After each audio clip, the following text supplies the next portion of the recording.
Let's check out Tamiyo Field Researcher in Oathbreaker and see what kind of signature spell might be best for her. For 1 green, white, blue, she starts at 4 loyalty. +1, choose up to 2 target creatures. Until your next turn, whenever either of those creatures deals combat damage, you draw a card. -2, tap up to 2 target non-land permanents. They don't untap during their controller's next untap step.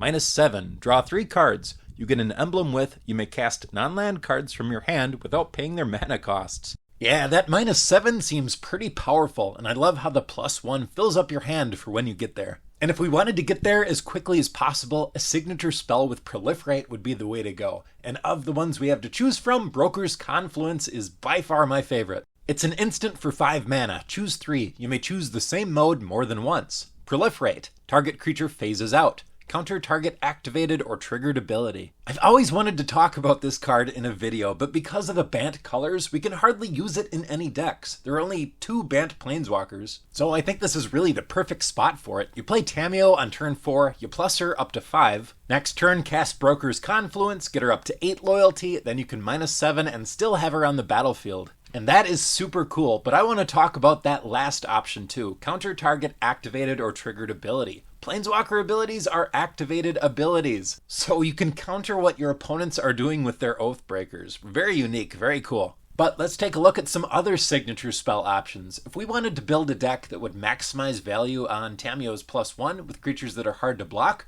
Arm with Aether could be really nice. Until end of turn, creatures you control gain whenever this creature deals damage to an opponent, you may return target creature that player controls to its owner's hand. Or we could pick a signature spell that makes our creatures unblockable to get value off of that +1. I especially like Slip Through Space and Open into Wonder, which both draw you cards in addition to the ones you're getting off of Tamiyo. Cards that you might get to play for free later, that's pretty cool.